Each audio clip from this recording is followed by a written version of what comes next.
नहीं, अब आप बंद कर दिए, उन्होंने डैम बना के सप्लाई कश्मीर को दे अब दी। उन्होंने दुबई जाना है पानी उनका पाइप लाइन के जरिए, जो उनका तेल आना है उसे, ठीक है, क्या जरूरत है आपको? यूनाइटेड नेशन में एहतजाज करते हैं, कश्मीर लेंगे कश्मीर। अरे बेटा, आपकी अहमियत क्या है? पाकिस्तान की अहमियत क्या रह गई है? कहाँ से अहमियत है? पाकिस्तान की कोई अहमियत है? आपका अदालती निज़ाम देख लो आप, कि ईद के बाद करेंगे जो भी कुछ, ये कोई तरीके का नहीं यार। कौन सा इंसाफ है? मुल्क नहीं चलते वो जहाँ पर इंसाफ ना हो, सही बात है। हाँ। कौमें नहीं बनती। अब रही बात, नमस्कार दोस्तों, स्वागत है आप सभी का हमारे यूट्यूब चैनल डिजिटल रेजिमेंट्स में। जैसा कि आपको पता है, हम आपके लिए लेकर आते हैं एक से एक लेटेस्ट न्यूज़। वैसी ही एक लेटेस्ट न्यूज़ के साथ दोस्तों हम फिर हाजिर हुए हैं आपके सामने। लेकिन उससे पहले अगर आपने हमारे चैनल को अभी तक सब्सक्राइब नहीं किया तो दोस्तों प्लीज़ हमारे चैनल को सब्सक्राइब कर लीजिए आप। और यही न्यूज़ आप अगर फेसबुक पेज पर देख रहे हैं तो प्लीज़ हमारे चैनल को फॉलो कर लीजिए। तो दोस्तों बात चल रही है पाकिस्तान के हालात तो सबको पता ही है। भुखमरी गरीबी से जूझ रहा है पाकिस्तान, लेकिन वहाँ की जनता आज इंडिया की जो इकोनॉमिक वैल्यू जो बढ़ रही है, जो जीडीपी बढ़ रही है, उसको देखकर कहीं ना कहीं मन में ये तो होता है कि काश पाकिस्तान में भी ऐसा होता। लेकिन पाकिस्तान के लिए हुए हर एक गलत डिसीजन ने आज पाकिस्तान को बिल्कुल पाताल में भेज दिया है। क्योंकि वहाँ की जो तानाशाही है, जो वहाँ पर सिर्फ एक ही मोटिव लेके चला जाता है कि भारत को हम नीचा दिखाएंगे। और भारत के साथ शुरू में तो उन्होंने ही मना किया था कि हम व्यापार नहीं करेंगे, और भारत ने जब से पीछे हाथ खींचा है अपना, तब से पाकिस्तान के हालात तो और भी ज़्यादा बेकार हो गए हैं। लेकिन उनके नागरिक कहीं ना कहीं ये चाहते हैं कि भारत के साथ किसी न किसी से तरीके से हमारे संबंध सुधरें, तो हमारी भी कुछ इकोनॉमिक वैल्यू में कुछ ना कुछ इजाफा होगा, या कुछ ना कुछ उनको खाने के लिए ढंग से मिलने लगेगा। और जो समस्याएं हैं वहाँ पर वो तो ऐसे दूर होगी नहीं, क्योंकि पाकिस्तान कभी चाहता ही नहीं है कि वो आगे बढ़े। वो सिर्फ आर्मी के इशारों पे नाचता है। डेमोक्रेसी आपको पता ही वहाँ पर जीरो है।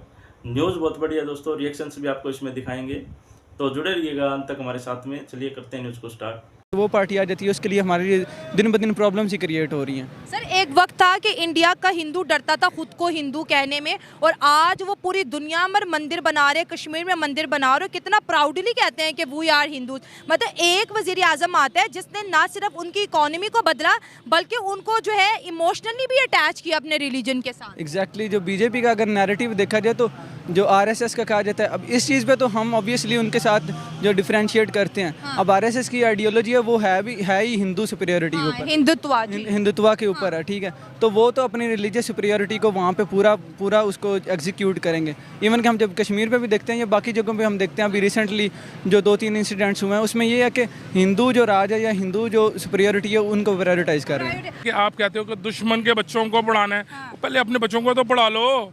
उन्होंने तो बुलेट ट्रेन चला दी है कि 2 घंटे के अंदर इंडिया से वो ये दुबई चले जाएंगे, दुबई से आ जाएंगे। रियली वो समुद्र के अंदर जो चलेगी, समुद्र के अंदर जो चलेगी। आप पहले अपने बच्चों को तो पढ़ा लो। आप कौमें बनती हैं एक इंसानियत के नाते। मुझे बताएं, आप इंटरव्यू कर रहे हो, ये कर रहे हैं, सब कर रहे हैं, आप इसराइल के खिलाफ हम हैं सब के सब। कितनी प्रोडक्टें छोड़ी हैं आपने? कोई भी नहीं। कौन सी प्रोडक्ट है? हम तो साइको बन गए। आज भी मैं बोतल पी है मैंने, वो दूसरी कोई, मैंने कहा यार नहीं पीनी, सूफी का पानी है, मैं कहा मैं नहीं पीऊँगा। और मैं ऑन कैमरा मैं कह रहा हूँ, मैं आपको बहुत गंदा अल्फाज कह देता हूँ कि मैंने खाई हुई है कसम कि यार मैंने कोई ऐसी चीज़ नहीं इस्तेमाल करनी, ठीक है। हम कौमें पहले अच्छे इंसान तो बन जाएं। आप आबिद बन सकते हो, मुफस्सिर बन सकते हो, हर उलमाए दीन बन सकते हो। जब तक आप अच्छे इंसान नहीं हो, आप कुछ भी नहीं हो। चले सर, इंडिया और पाकिस्तान के हॉट टॉपिक को हम डिस्कस कर रहे हैं। पाकिस्तान कहते हैं इंडिया का मुकाबला करने 4 जंगे की बड़ी बुरी शिकस्त हुई हमें। आज भी ये नस्ल को भी पढ़ा रहे हैं इंडिया का मुकाबला करना है, कश्मीर लेना है। जरा ये बता दें, ये क्या कौन सा चूरन बेच रहे हो आप किसको कह रहे हो? आप 75 साल से आप यही कह रहे हो कि जी ये हम इसी बात में खुश हैं, हमारे फौजी की लात ऊपर जाती है, ठीक है। अबे भाई कौन सी जंग जीते हो? और रही बात यार, खुदा का खौफ कर लो यार, अपने छोड़ दो इसे। और किस हाल पे पहुंचा दिया है। 2% लोग हैं। आप मुझे बताओ कि कितनी खुशहाली नज़र आ रही है। हर बंदे के चेहरे पर उदासी, परेशानी, दुख है, चेहरा उतरा हुआ, ठीक है। आप आज़ाद कश्मीर की बात कर रहे हो, आम मंदिरों की बात कर रहे हो। उनसे पूछो कि कोई पाकिस्तान को कर भी रहा है, कोई लाइक भी कर रहा है? कितना बंदा पाकिस्तान से बाहर निकल गया है? पाकिस्तान से मेरा बस नहीं चल रहा कि मैं अपने बच्चों को बाहर भेज दूं, तो फ्यूचर ही कुछ नहीं है यहाँ पर। मेरे बीए पढ़े हुए हैं बच्चे, नहीं है जो नहीं है नौकरियाँ, ठीक है। आप हर बंदे को देख लो, 2% लोग होंगे जो लीड क्लास है ना, वो खुशहाल है, उसको कोई मसला 2% को तो काउंट नहीं ना करने, हमने तो 98% को बात मैं उसी की कर रहा हूँ ना, रोना तो उसी बात का है ना। आज अगर ये हाल है, आने वाले 2 साल के बाद क्या हाल होगा? कौमें इस तरीके से बनती हैं। सर, ये कश्मीर के नाम पर इंडिया से जो बिगाड़ के बैठे, इससे हमें इकोनॉमिकली कितना लॉस हुआ ये बताओ। मैं कहता हूँ कि आप प्याज से रह गए हो, प्याज से रह गए, आप टमाटरों से रह गए हो, प्याज और टमाटर से। अच्छा, आपके मुल्क में है क्या? आप किस चीज़ से हो? आपके पास सारा जो ज़मीनें थी ना, फिर रही बात आती है बात कि आपकी ज़रूरी ज़मीन थी है, ठीक है। इन दिनों में सब्जियां टका टोकरी होती थी, वो भी सैकड़ों में चली गई हैं, सैकड़ों पे चली गई हैं इंडिया से ट्रेड बंद करने की वजह से। यार भाई बेटा, जगह ही कोई नहीं बची, सब्जियां उगाएंगे कहाँ? सब तो हाउसिंग स्कीम में सोसाइटियाँ बन गई हैं। पानी नहीं होगा तो बंजर जमीन का अचार डाल, बंजर जमीन का अचार डालना है भाई। कौमें बनती हैं, एक लीडर बनाता है। सर, उन्होंने रावी भी बंद कर दी पिछले महीने। वो सब कुछ कर सकते हैं बंद, नहीं अब आप बंद कर दिए, उन्होंने डैम बना के सप्लाई कश्मीर को दे अब दी। उन्होंने दुबई जाना है पानी, उनका पाइप लाइन के जरिए जो उनका तेल आना है उसे, ठीक है। क्या जरूरत है आपको? यूनाइटेड नेशन में एहतजाज करते हैं, कश्मीर लेंगे कश्मीर। अरे बेटा, आपकी अहमियत क्या है? पाकिस्तान की अहमियत क्या रह गई है? कहाँ से अहमियत है? पाकिस्तान की कोई अहमियत है? आपका अदालती निज़ाम देख लो आप, कि ईद के बाद करेंगे जो भी कुछ, ये कोई तरीके का नहीं यार। कौन सा इंसाफ है? मुल्क नहीं चलते वो जहाँ पर इंसाफ ना हो, सही बात है। हाँ। कौमें नहीं बनती। अब रही बात यह कि किसी के बच्चे की जेब में 10 रुपए नहीं होंगे तो आखिर कब तक बर्दाश्त करेगा? ये कौम को किस तरफ लेकर जा रहे हो? ये तो मंदिर और मस्जिद तो वो क्या, अल्लामा इकबाल का शेर है, मस्जिद तो बना दी शब्बर में ईमान की हरारत वालों ने, मन बुराना बापी था, बरसों में मुसलमान हो ना सका। तो मुसलमान तो बात की बात है, पहले अच्छे इंसान तो बन जाओ आप। हमारे अंदर इंसानों की भी कमी है। आप इंडिया की डेवलपमेंट के बारे में क्या कह रहे थे? मैं इंडिया की डेवलपमेंट के बारे में यही कह रहा था कि आप अगर इकोनॉमिकली देखें तो आज से 10-15 साल पहले पाकिस्तान और इंडिया की इकोनॉमी को इतना ख़ास फ़र्क नहीं था, लेकिन सन 70 तक सऊदी अरब को हमारी ज़कात जाती थी। सन 80 तक हम दुनिया से बहुत आगे थे। सन 80 में हमने जर्मनी को पैसे दिए थे। इंडिया हमसे कई गुना ज़्यादा पीछे था। हमारे यहाँ के उतरी हुए कपड़े वो इंडिया जाते थे, ठीक है। आज वहाँ का जो बिल्कुल गया गुजरा है, वो आपको किसी अमीर बंदे को भी कहता है कि तू मुझसे भी गरीब है। सर, मिडिल क्लास बढ़ गई वहाँ पे, दुनिया के 5th लार्जेस्ट इकोनॉमी, उनके हाथ डॉलर 80-85 का, हमारे हाथ 300 का। बिल्कुल ऐसे ही है ना, फर्क देख ले। फ़र्क कितने हैं। और उनकी कहाँ कौम बना दी उसने। लाख इख्तलाफात सही मोदी के मुसलमानों के खिलाफ है, लेकिन मुहिब्बे वतन है वो। उसने अपनी कौम को स्टेप बना दिया, उसने स्टेप दे दिया उसने अपनी कौम को। आपको बस अब तो कोई बंदे का पुत्र आए, आप उसको रहने ही नहीं देते, ठीक है। 70 साल 75 साल से आप ये चूरन बेच रहे हो कि यार बस कर दो। कहाँ तक पहुँचाना है इस मुल्क को? आपने तो चले ही जाना है। कश्मीर कश्मीर करते अपने पाकिस्तान को भूल गए। कश्मीर कौन सा कश्मीर? अरे भाई, वो आना चाहते हैं आपके पास, जो दूसरे हैं ना, वो भी नहीं पसंद करते जो आपके साथ कश्मीर वाले हैं। वो भी रोज हड़तालें दे रहे हैं, ठीक है। वो भी आपने देखा नहीं है कि वो बैठा हुआ, तो कौमी तराना लगा हुआ तो बैठा है। कौमी तराने के ऑनर में भी कोई कश्मीर से नहीं उठ रहा। ये तो देखे ना, ये वाकई लम्हा फिक्री है। आप कि हमारा जो बजट है उसका कोई 90% हिस्सा जो है सिर्फ कश्मीर के नाम पे जा रहा है। अच्छा।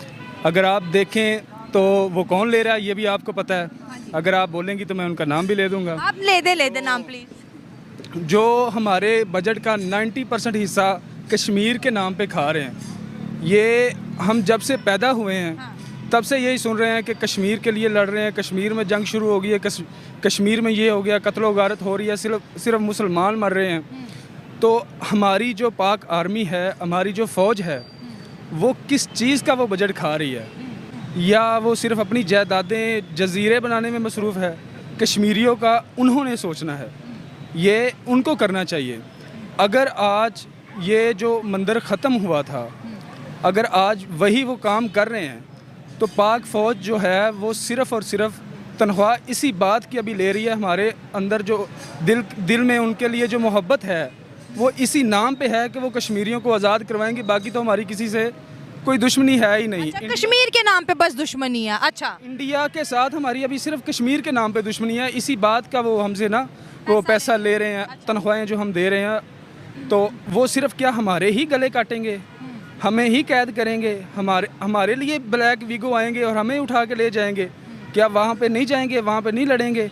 वहाँ पे जाके वो कब ये कश्मीर कब आज़ाद होगा, ये नारा कब ख़त्म होगा, कब ये वहाँ से मामले ख़त्म होंगे? हमने देखा कि इंडिया की सरकार ने कश्मीर के अंदर सर आउटस्टैंडिंग किस्म की डेवलपमेंट की है। नेशनल से international airport, education, IITs, M जैसे बड़ी बड़ी यूनिवर्सिटीज़, कॉलेज वहाँ पर उन्होंने बना दिए। अब जो हिंदू पंडित है जिनको एक टाइम में कश्मीर के अंदर उनका जेनोसाइड्स किया गया, उनको कश्मीर से बाहर फेंका गया, आज वो मंदिर बना रहे हैं। और पहले राम मंदिर बनाया, अब ये सूर्या मंदिर बना रहे हैं, कश्मीर के अंदर बना रहे हैं। उनकी इस विक्ट्री पे क्या कहेंगे? और सियासत के साथ साथ जिस तरह से वो अपने हिंदू धर्म को पूरी दुनिया में प्रमोट कर रहे हैं सर, ये भी एक काबिल फ़ख्र बात है। इसमें कोई शक नहीं है, नरेंद्र मोदी ने अपने मुल्क के लिए बहुत सारा काम किया है। थोड़ा सा आगे और ये बात हमें नज़र आई है, हमें नहीं सिर्फ पूरी दुनिया ने देखा है अच्छा कि नरेंद्र मोदी ने अपने मुल्क के लिए क्या क्या किया है। आज वो चांद पे चले गए हैं और हम अभी भी जेलों में एक दूसरे को डाल रहे हैं। सिर्फ हमारी सियासत एक दूसरे को पकड़ दकड़ की है, मुल्क के लिए कोई नहीं सोच रहा। उन्होंने अपने मुल्क के लिए सोचा। आज देखें कि इंडिया की गवर्नमेंट जो है वो अपनी आवाम को पूरी जिनका 300 यूनिट से कम जो बिजली का है बिल, उनको फ्री ऑफ कॉस्ट जो है वो दे रही हैं कि सोलर पैनल। और हम जो हैं, हम सिर्फ़ और सिर्फ अभी भी कैदी नंबर 804 और जो हैं वो मियाँ साहब चोर हैं, इसी बात के पीछे लगे हुए हैं। इससे आगे हमारा कोई मकसद नहीं है। हमने कभी मुल्क के बारे में नहीं सोचा। तो देखा दोस्तों आपने कैसे पाकिस्तानी नागरिक है जो इंडिया की वाहवाही कर रहे हैं। पाकिस्तानी, हर एक पाकिस्तानी को पता है कि आज इंडिया का जो स्थान है, जहां पर इंडिया आज पहुंच गया है एक विश्व गुरु बनने की राह पर, और लेकिन और पाकिस्तान के क्या हालात है, वो आज एक धरती पाताल में जितना धंसता जा रहा है दलदल के अंदर, वो बाहर निकलने के काबिल नहीं रहा है और होगा भी नहीं, क्योंकि आगे उनका पाकिस्तान के 3 से 4 पता नहीं 5 कितने टुकड़े होंगे और होने ही वाले हैं दोस्तों। क्योंकि कल भी उनके रक्षा मंत्री ने ये कह दिया था कि पाकिस्तान का दिवाला निकल चुका है और पाकिस्तान में अब कुछ नहीं है। और दिवाला दोस्तों आपको पता है निकलना ही था, क्योंकि कर्जे से और कर्जा चुकाना और कर्जा लेकर फिर उस कर्जे को चुकाना, तो वो तो एक साइकिल ऐसी बन गई कि कर्जे से कभी निकल ही नहीं सकते। वो उनको सबको पता है दोस्तों, इसलिए वो कर्जा लेते हैं, उसकी प्लानिंग बनाते हैं घूमने की, अपना हिस्सा बांट के और निकल लेते हैं दूसरे देश में। और पाकिस्तान उनके लिए कोई वैल्यू नहीं रखता और देश उनके लिए कोई वैल्यू नहीं रखता, इसलिए आज पाकिस्तान के ये हालात है। तो दोस्तों न्यूज़ आपको कैसी लगी, आप हमें कमेंट बॉक्स में ज़रूर अपने कमेंट्स हमारे साथ शेयर करिएगा और सब ज़्यादा से ज़्यादा लाइक और शेयर भी कीजिएगा हमारी न्यूज़ को। और जल्दी मिलते हैं एक नई न्यूज़ के साथ, तब तक के लिए जय हिंद, जय भारत, वंदे मातरम।